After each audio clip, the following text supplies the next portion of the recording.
আজকে ঈদ যাত্রার চতুর্থ দিন।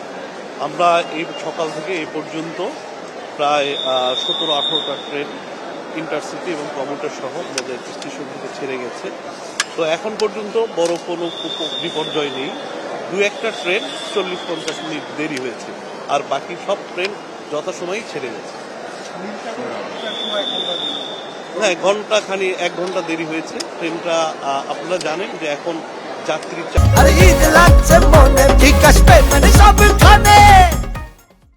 অনেক বেশি, প্লাস অনেক হেভি বৃষ্টি হচ্ছে। তো এই কারণে স্টেশনগুলোতে একটু বেশি সময় লাগছে আমাদেরকে যাত্রীটা ওঠানামার জন্য।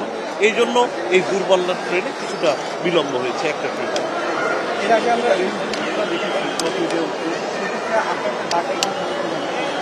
আলহামদুলিল্লাহ, এবার আমাদের এই পর্যন্ত কোনো ঘটনা ঘটেনি এবং আমাদের সতর্কতা রয়েছে। বিশেষ করে গেটগুলোতে আমরা বাড়তি নজরদারি রাখছি।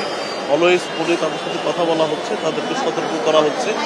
এছাড়া আমাদের রোলিং স্টক এবং আমাদের রেলপথে সার্বিক নিরাপত্তা ব্যবস্থা এবং মনিটরিং ব্যবস্থা অত্যন্ত জোরদার আছে।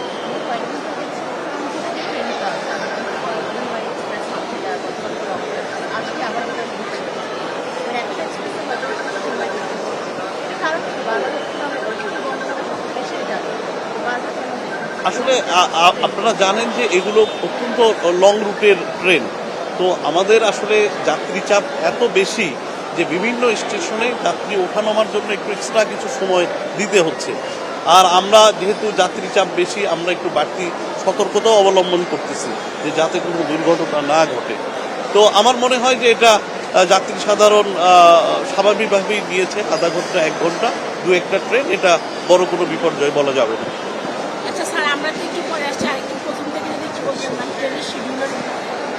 ট্রেনের শিডিউল আজকে আমাদের ঈদের চতুর্থ দিন এবং আজকের দিনে এ পর্যন্ত প্রায় 18-19টা ট্রেন ছেড়ে গেছে এবং সবগুলো ট্রেনই দু একটা ট্রেন ছাড়া সবগুলো ট্রেনই যথাসময়ে ছেড়ে গেছে। দু একটা ট্রেন হয়তো 50 মিনিট 1 ঘন্টা লেটে গেছে এবং এটা আমাদের রিকারিং হবে না, এটা আমরা কাভার করে ফেলবো। শিডিউল বিপর্যয় নাই? না, একদমই নেই। এখন পর্যন্ত কোনো না, নেই। কমলাপুর থেকে ছাদের উপরে প্রচুর যাত্রী উঠছে জীবনের ঝুঁকি নিয়ে। হ্যাঁ, এটা সব ট্রেনে না, দু একটি ট্রেনে আমরা উঠেছে এবং আমরা চেষ্টা করছি নামানোর, কিন্তু কোনো কোনো ট্রেনে আসলে এত বেশি যাত্রী ছিল যে আমরা চেষ্টা করেও আসলে সফল হয়নি। তাদেরকে বোঝানোর আমরা চেষ্টা করেছি। এরকম ঘটনা দু একটা ট্রেনে হয়েছে। ইতিমধ্যে টিকিট কালোবাজারির সাথে জড়িত অনলাইনে অনেক সময় টিকিটের প্রতারণা হচ্ছে, এই বিষয়ে একটু আপনি মানুষের উদ্দেশ্যে কি বলবেন? আমরা সবসময় জনসাধারণকে বলি, যাত্রী সাধারণকে বলি, আপনারা সবসময় নিজের আইডি দিয়ে রেলের অ্যাপ থেকে টিকিট কাটবেন অথবা কাউন্টারে টিকিট কাটবেন। আপনারা কোনো দোকান থেকে কোনো টিকিট নেবেন না এবং কোনো প্রতারকের কাছ থেকে কোনো টিকিট নেবেন না। আপনারা যদি রেলের নির্দিষ্ট অ্যাপে বা কাউন্টারে যদি টিকিট দেন তাহলে প্রতারিত হওয়ার কোনো সম্ভাবনা নেই। এই যাত্রার সময় টিকিট কালোবাজারির সাথে জড়িত কাউকে গ্রেফতার করা হয়েছে বা এই ধরনের কোনো ঘটনা?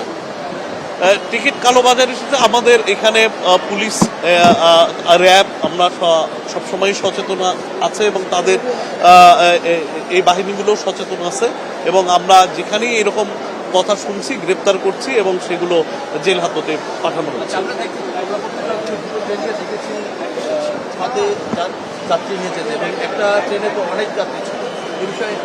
হ্যাঁ, আপনি তো বললেন যে আমাদের মাত্র 1-2টি ট্রেনে এরকম ঘটনা ঘটেছে। তো এটা আমরা চেষ্টা করেছি তাদেরকে নামানোর জন্য। হ্যাঁ, কিন্তু এটা আমরা এত যাত্রী ছিল যে আমরা আসলে পারিনি সবাইকে নামাতে। কারণ আমরা যদি সবাইকে নামায় দিতে যেতাম তাহলে ট্রেনটা অনেক ডিলে হতো। এক্ষেত্রে দেখা যাবে যে শিডিউল বিপর্যয় হওয়ার সম্ভাবনা থাকতো। এই জন্য আসলে আমরা অত সময় পাইনি যে তাদেরকে আমরা নামাবো। নির্বিঘ্ন আছে, কোনো সমস্যা নেই। Thank you.